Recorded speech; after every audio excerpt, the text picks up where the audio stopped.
I'm Christina Delay. I'm with Creative Wellness Retreats, and I am here today with Suzanne Kelman, and she is a author. She's a actor, a director. She's a screenplay writer. She's actually an award-winning screenplay writer, and she also co-hosts a podcast. So she is a woman who wears a lot of different hats, and we brought her on today to talk a little bit more about this element of play in our creativity. So, hey, Suzanne. Hi, Christina. How are you? I'm good. How are you doing? Good, thank you. Yeah, I'm busy. That's what I am. Yeah. I listen to that and I go, what am I thinking? They're going to talk about play? When am I going to have time for that? Well, and I was looking at your bio on your website, and it looks like you started the majority of these things about like 8 years ago. How did you know that? That's spooky. I looked on your website on the long bio. You have it's very nice and organized. I have the short bio, a long bio. Yeah, it was great. Yeah, actually, and that's really important to know that I've actually been in theatre for years, but my writing career didn't start until 8 years ago. That's when I very first started writing. So that's crazy because you have produced what was it four films that you've directed? I think I've actually written 6 screenplays. I don't know if they're all up there, and I've actually produced 5 films. I've produced 5. It's different to the screenplays that I've written. I've produced films. Yeah. Wow. It's been busy. So in 8 years, you have won a screenplay award. It was I wrote it down. Okay, so I've actually won 30, but the one you're thinking of is gosh, that sounds terrible, doesn't it? It sounds really kind of like I've won 30. No, I just mean I've placed in 30, I should say. I actually went mad in my first 2 years and entered every screenwriting competition that I could, and I managed to place, which was great. But the one that was important is the one you're thinking of, I'm sure, is the award, what are they called? The Academy. How can I forget? The Academy of Motion Pictures Nichols Fellowship. That's it. That's the one. That is a really important one for screenwriting. So So in 8 years, I was looking at your bio. I'm like, she did all this in 8 years. I know. It's crazy. I've been writing for 11 years. And oh my gosh, I don't know how you found the time to do all this. Yeah, I haven't slept a lot, it's true. No, you know what? I'm very organized. That's what my friend KJ was. She's so organized with her time. But, I was 45 when I started writing, which will tell everybody how old I am now. But it was like, and I suddenly found this passion for it. And I'm like, okay, I'm going to do everything I can. I've got to catch up for all these people that started at 35. I've got to get going, So that's kind of what spurred me on. And I loved screenwriting. That was my favorite thing in the whole world, and still is. I have a screenplay that I'm working on right now, and will continue to do that, as well as my books. So yeah, I love it. That's awesome. Yeah. So you wear so many hats. I know. How, seriously, how do you do it all? I mean, we were talking a little bit before about how we just have these different people that we are. Who's sending us the email, and I get how that, but my gosh, that's a ton. So just walk me through your day a little bit. That's actually really good because I just come up with a brand new system.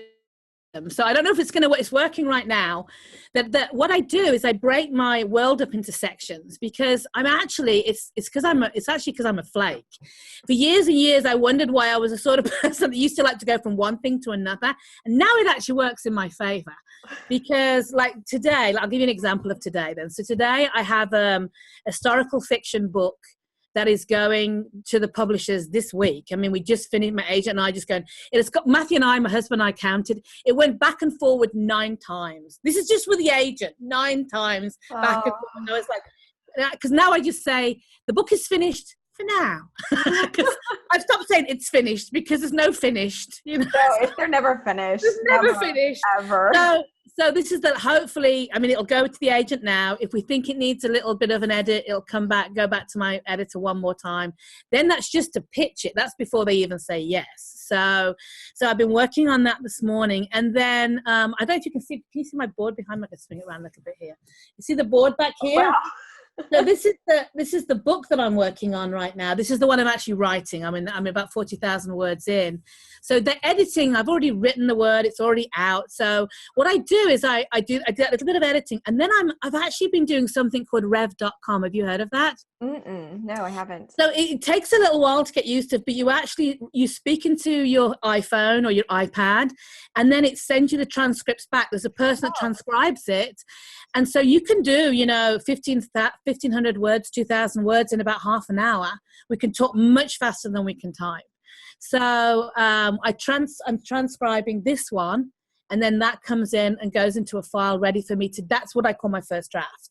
So hopefully they'll have that finished. But what I also do, and I won't swing you all the way around, is I also plan. So the first half of my day, for the first half an hour, I do my planning, the plotting for the one after this book, because my brain is ordered in these different places. So I'm plotting, then I'm revving, then I'm editing. So does that make sense? Wow. But that's how I'm working on 3 books. It sounds really like decadent, but it only takes about 3 hours of my day, because I'm only doing, everything's in chunks. So, yeah, sure. And I've always worked like that. And that's what works really well for me. And so, if I'm working on a screenplay, I'll also be working on a stage show, and I'll also be working on a book. So it looks like I create a lot of work, like I'm always working. But the reality is I'm just working on bits of them all the time. And then sometimes I'll have 3 come out at once or something. But that's why it looks like I'm doing a lot. That's interesting. I kind of do the same thing. I think about my time as buckets. And so like I have this that's it. bucket at a time, and I do the same thing. I jump. And so I jump so be grateful that you're a bucketer. Yeah. Because, if you're that, some people, they get a lot done that way too. They'll work all day on one novel, and I admire that. That just isn't the way I'm wired. No. So I find it works so much better. Like we're having this meeting now. After this, it would be really easy to going. I just had opened a play last weekend that actually has to be marketed. And so it'll be really easy to jump then into my play and start doing the marketing work on that, because I'm in a different brain in the afternoon. Like in the morning is the creative brain. It's happy to, create pretty words. By the afternoon, the pretty words have gone. And I'm just left with, why don't you just do left brain stuff now? Yes. Okay, that sounds good. Yes. And that's so interesting, because our creativity coach and co-host of our creative wellness retreats, Carrie Schaefer, that's something she talks about a lot, is understanding when you are most, I guess, effective with your creativity. And it differs based on what your personality is, and totally, and like capitalizing on those increments of time where you can be most creative, and then doing exactly what you do is spending the other time promoting your business and doing all the other stuff you have to do. And I'm a great believer. Some people don't like getting up early, and I totally get that, but I always get up very early. I'm up by 6 normally working, and because that first hour of the day before the rest of the world wakes up, I find is my most productive without distractions. So whether that's the beginning of your day or the end of your day, I know people are different in how they are, to just really focus on what is the most, like right now, the most important thing for me is getting those words out, getting this story forward. So I have to admit, that's my first thing. Once I've done that, I feel like, well, everything after that is just cake. I've already done the meat for the day, and then the rest is just adding to the editing or working on the planning of the next book. So I always think that's really important, is to make sure that you get those important things out the way first. So sure. Yeah. Makes a lot of sense. Yeah. Well, okay, so Carrie was talking to me a little bit about what you two have experienced, and how you kind of had this revelation on play, and maybe that you don't do it. That was the revelation. She said to me, because she gave me the session, and she said, right, I want you to color. And I thought, color? How do I color? It was like, I was really ridiculous. Like I couldn't even remember how you do that, And so I was like, wow, it felt really odd. And so, well, one thing I realized straight away was I don't actually like to make the color, the feeling of the pen. That's probably very relaxing for people. I don't like doing that, hearing that noise. I'm a bit noise sensitive. But so what I did was I doodled. So I doodled for half an hour, and I was like, whatever time it was on the phone, I was like, wow, this really does change the way you think, because you have to swap into right brain. You do feel relaxed. I will tell you, I only had one session with Kerry because of my schedule and other things coming on board. But since that day, I never forgot. I was like, I've got to make time for this. So what I learned to do was to paint. I really like painting. Oh, that's So I awesome. take my little paint set and I drive down to the beach a couple of times a week. And I like to paint like in lines. I don't like to like paint something beautiful. I'm not that kind of a painter. I'm like a painter flower that's already in the book kind of painting. You know what I mean? And so I literally, for an hour, 2 hours a week, I will just paint. And I was like, I was so grateful for her session, just to remind me that it's okay. It's okay to play. It's okay to realize also that when you play and you release that left brain from all the work it's doing, you're allowing the right brain more creative space to come in, more ideas to come in, to feel filled up. And that was what was really valuable to me. So I must admit, I'm still working at it. I'm not good at it, but I am working at it. So, Well, and I think there's something to giving ourselves permission to right. play, because I know with me, it's hard because I've got so much on my plate trying to squeeze in 5, 10, 20 minutes to go and Right. play. It seems Yeah. like I'm wasting my time, but then whenever I go and do it, then I come back and it's like I've worked out a problem that I was having in my, my work. And Right. I needed that break to figure that out. And so I think that learning not only how to play again, but to not feel guilty about it is really a Yeah. thing. And it's doing everything through ease and grace. The reality is when we're busy, things build, and the way that we actually tackle that work becomes quite tense and tenuous in the way that we're organizing our time and trying to get emails back or whatever we're doing.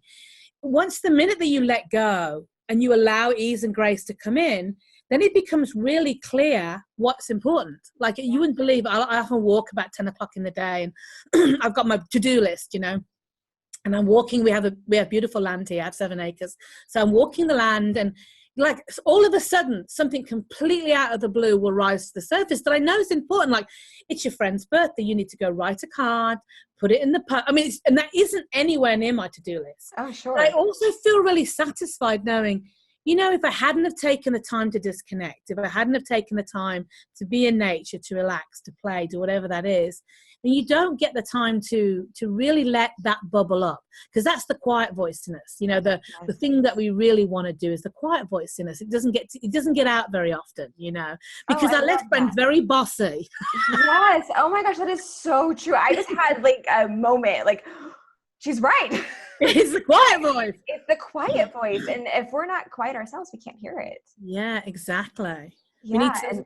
We need to listen to our indoor voice. Right? Oh, that's so true. Oh, I'm just having I'm just processing that for a second. Yeah. Yeah. And I was actually had this moment a few weeks ago. I was really stressed about a bunch of stuff, and my daughter was just drawing. She was just drawing like a cartoon character she'd seen on TV. I'm like, I'm gonna go draw with her. And so I did, and it was so weird. I just wasn't stressed anymore.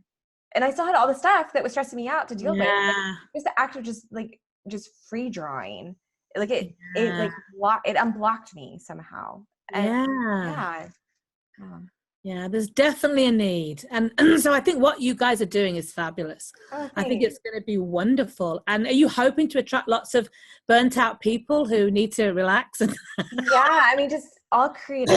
I think I know writers best because that's my community. But I think it happens with all artists that whenever we start creating for money, when we start creating to be successful, we lose a bit of that that initial magic that we have with our creativity. And I think that our work suffers whenever we do that, because then we just start producing and we produce. And so much of creativity has to do with the quietness and the imagination and digging deep into that story or that work, whatever it is. And I think that if we don't take the time to do that, then eventually our work just gets more shallow and more shallow and more shallow. Yeah, no, I think you're absolutely right. And the hardest thing, of course, is balancing that when you're on under contract for books, which the last 3 books I was under contract for. It's like you have a deadline, you have a whole bunch of people that are relying on you getting that book there in a certain time. And so you don't feel like you don't have the spaciousness to relax and do that. So I think that it's really that partly that's why I work the way I do, because I find that, working on the story that is not going to be written until November gives me this spaciousness, because it's like I can spend 3 days thinking about this scene or figuring out her name. I mean, I'm terrible with the name. Some people they get the name and then they get the person. Everyone's kind of Jane Doe until I can figure out who they are. It's like, what's her name? I don't know what her name is. And so it's like those are the kind of things that I tend to end up doing last, because I just don't have that time. But when you've got the spaciousness of time, when you can look forward and go, okay, this book's I'm actually going to NaNoWriMo this book. So it's like, that's not till November. So I got plenty of time to come up with a good name, Yeah. I love. So, yeah. That's awesome. Yeah. So tell us a little bit about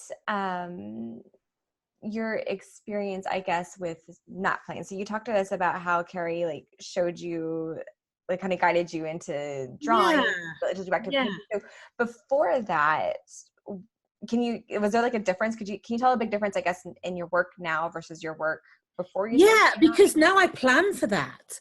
I mean, I never used to plan to play. I mean, that sounds ridiculous, doesn't it? I have to schedule play. But I never used to do that because I didn't see the value in it. And so what it did, I mean, I had just one session and it was enough to shift my consciousness to go, if I don't do this, just like you were saying, you get shallower, you get drier. You're trying to pull from the same river without allowing your body to be what it is, your creativity. I mean, we write because we create these incredible worlds and we want to share them with people. But if we don't give ourselves to be in the creative mode of experiencing that, then you don't get to play. You have to be able to have time to play in your mind, as well as be productive. So totally that. So for me, it was a night and day thing. So I went from not seeing the value to I've got to do this at least twice a week. And if more, if I can, I try and get to the beach whenever I can. I only live 5 minutes from the beach and then I can go months without seeing it. It's like, what the heck? So it's so just making that time, I've tried to do it because I really agree with you that it adds value to the work that you bring to the world then. Yeah. Awesome. Wow. That's awesome. Yeah. And yeah. I think too, it's what you said about having to schedule the play, because it does sound kind of crazy. Should we? Yeah. But we're adults, we have to schedule everything. You have to schedule to go to the bathroom. What are you talking about? I mean, I look at my 6-year-old and she her life is play, and she has to schedule time to work on her schoolwork. That's right. School, it's completely opposite. The opposite. Yeah. So yeah, if you don't schedule that, just find that 20 minutes of I can take a break for 20 minutes and go do this. Yeah. And maybe even having a list of things that, and I'm very much a list person. I am too. So I'm with you. So having a list of things that I could do that are indoor, outdoor play dates, right. Nice to have on hand. Yeah. Yeah. No, very smart. I do the same thing. I have a few ideas and I haven't got it with me, but I have this cute little suitcase and it's like an old funky that I take with me in the car. I leave it in the car and in there there's felt tip pens, what do you call those, markers, paints, there's puzzles in there, there's everything in there. I mean, I always tend to paint, but I just know it's like my play box and I throw it in the car because then I'm always ready. If suddenly I'm I have a moment, we live on an island, so we have to get on and off a ferry. And sometimes you'll have an hour wait, and it's if I've got an hour wait, I can now play in the car. I don't have to sit there complaining about how hot it is, It's I can play, I can do puzzle or I can, it's kind of fun. Oh, so, I love that. Yeah, I wish I could show you. Awesome. Yeah. So a play box that you have. A play box. A to-go play box. Yeah, a to-go play box. And you don't need much when you think about it. It depends what you like. I mean, I've got a Sudoku in there. I've got a couple of left brain things, but just the things that just feed me and I enjoy doing, And so I think that's really important to find that, do something like that, particularly if you're a busy mom, because you don't get a lot of time. So spending a little time just putting that box together and throwing it in the car then you've always ready to play, you know? That's awesome. That is Yeah. so cool. That reminds me of when I was a little girl, and we were moving. We were moving from Florida to Oklahoma, so it was this very long car drive. And my mom made us a to-go play box, basically, but it was in this big black bag, and it was a surprise. So whenever she's like, "Okay, it's time to get a new activity out," and so we'd go in there and we'd pull out like a new thing to play, and that would be kind of fun to do with a adult to go play boxes, like whatever you Totally. pull out, like that's what you're doing. You get to do, yeah.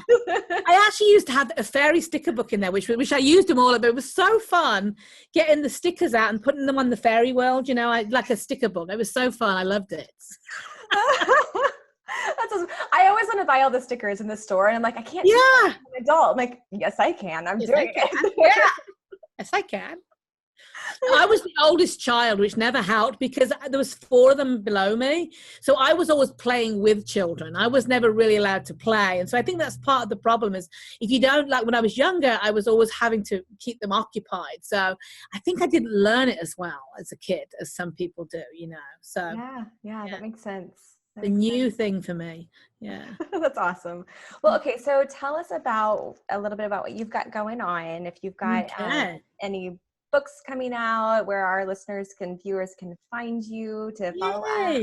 It's wonderful. I actually have, as I said, I'm working on historical fiction. I write comedy.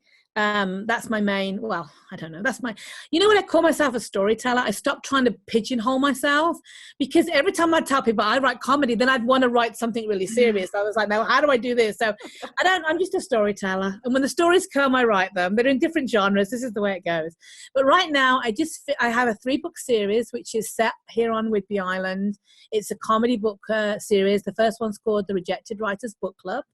And it's about 5 women who have all been rejected by publishers, who decide to celebrate their rejections in style, and they have big parties until one of them gets accepted, and then there's a whole mystery around them getting accepted, and they go off to San Francisco on a road trip to basically get the manuscript back because they still want to be the Rejected Writers Book Club. So it's a little out there. It's a little farcical, but that's kind of my humor. So if you like that kind of crazy humor, you'll enjoy it. So that sounds like fun. Yeah, and that's those 3. And then literally, as I said, I just had a play that I'm going to start getting ready to go out. I'm not sure how that will go out into the world yet. That's a farce called Over My Dead Body. And it's a comedy about an out-of-work actor who hasn't found a job for 6 months and finally gets a job playing a dead body on stage. But when he gets to the audition, he meets his nemesis who plays dead bodies for a living and really wants the part. And so the whole play is the guy who wants the part trying to kill the guy who's got the part so he can play the dead body. So it's very ridiculous. Oh, I love that. That sounds awesome. So I've been busy packaging that, and that'll go out hopefully to theatres. I've created it particularly for community theatres and small house theatres that don't have a big budget, because I work in theatre all my life, and we're always looking for plays like that. So I'm hoping this will meet that need. So that just had its stage read a week ago. So we'll see what that is. That sounds like so much fun. I was going to say, the next book I'm working on, literally, as I said just earlier, I just finished the edits on, is called Held. It's it's based on the screenplay that won the Academy Award, Academy Award sounds so what's the name? The Academy Nichols Fellowship Award. It was in the top 10. So I took the screenplay, and I created a book with it, and it took a very long time. Historical fiction is very big. Yes. I didn't realize. 110 words. I'm like, oh my gosh. So I just finished that. So hopefully, if some wonderful publisher picks it up, that should be out sometime soon. I never know. I mean, you know how they are. It could be years. Yeah, I know. Right. And where can our viewers and listeners find you? They can find me at my website if they want to, on Facebook. My website is SuzanneKelmanAuthor.com. Or Facebook is just Suzanne Kelman. And then I think that might be author as well. I've got my own page, so they can come over there. Perfect. And I'd love to connect with anybody that wants to chat or whatever. I love chatting to people about life, humor, fun. Awesome. Well, I'll make sure to put all those links in Thank in you. the, Yeah. and one more question for you. Sure. What is your favorite playful activity? My favorite playful activity. Oh gosh, my mind goes crazy. Like I want to swing from in the circus. Like, no, you mean realistic playful activity. So I would say dance. My background is in dance. That's how I started out as a dancer before I went into other things. And if I really want to feel totally released and playful, it's in dance. That's awesome. I love that. Yeah. Okay, Put some great. music on. It's fun. Yeah. I do that with my girls every night after dinner. We have dance time. Oh, is that right? That's so cute. How many girls do you have? I have two. One's 10 months old, one's 6 years old. And so the 10-month-old, she Wow. doesn't really know what She doesn't do that much dancing, but she appreciates it. she appreciates it. That's so good. Well, thank you so much for talking with us today. It was so much fun, and I love getting to know you and talking to you, and hopefully we can stay in touch. And I would love that. That would be fun. I'd love to see you on Whidbey Island in April. Yes. Well, even if for some reason I think my schedule is going to be fun, it's a little far ahead for me to plan. But if I can make it, I'll be there. If not, I will definitely connect with you when you are here. So yeah, awesome, perfect. For some reason, I have other things going on, but right now my schedule's good, so hopefully I can make it. Awesome. Yeah. Well, you have a great rest of your day, and thank you so much. You're welcome, and thank you. I really appreciated you talking to me. Me too. Okay. Take care. All right, you too. Bye. Bye.